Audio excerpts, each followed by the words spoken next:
The threat of nuclear terrorism tops the agenda for world leaders at a crucial security summit in Washington, D.C.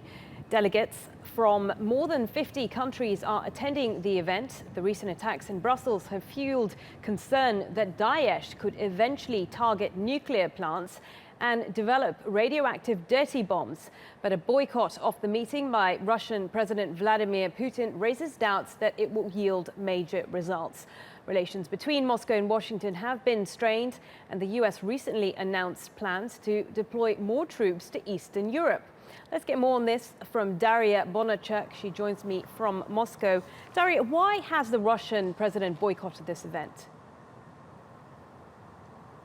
Well, according to the Kremlin spokesman Dmitry Peskov, Russia does consider nuclear security an important issue, but said that joint efforts to prepare this summit and take in consideration mutual concerns and mutual interest of all the participants is a key condition to holding such summits. And he said that during the preparation to the summit, Moscow has faced a certain lack of cooperation with other participants of the summit, and that's why it has decided to step out. Now, this decision has been voiced by Moscow back in 2014 as the summit in Hague wrapped up.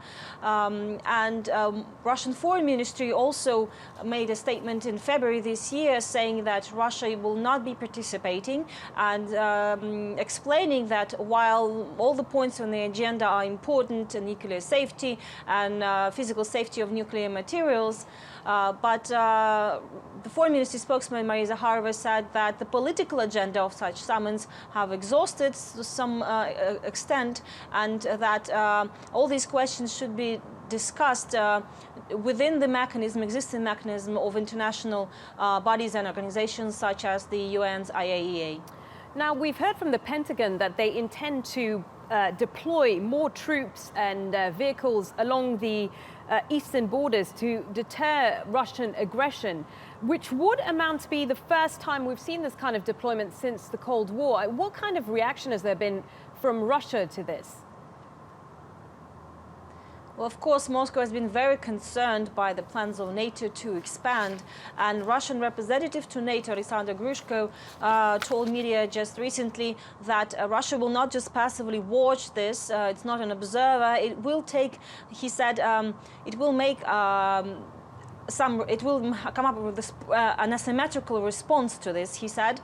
And of course, he said that Russia has received these indications from NATO, voiced during its previous meeting in Wales, that it will increase its presence in Europe, and in particular in Eastern Europe, and said that while NATO will continue supporting Ukraine and Georgia, he said he doesn't see that these countries may make part of NATO in near future, because according to Grushko, that would explode the situation in Europe and put it on the verge of crisis.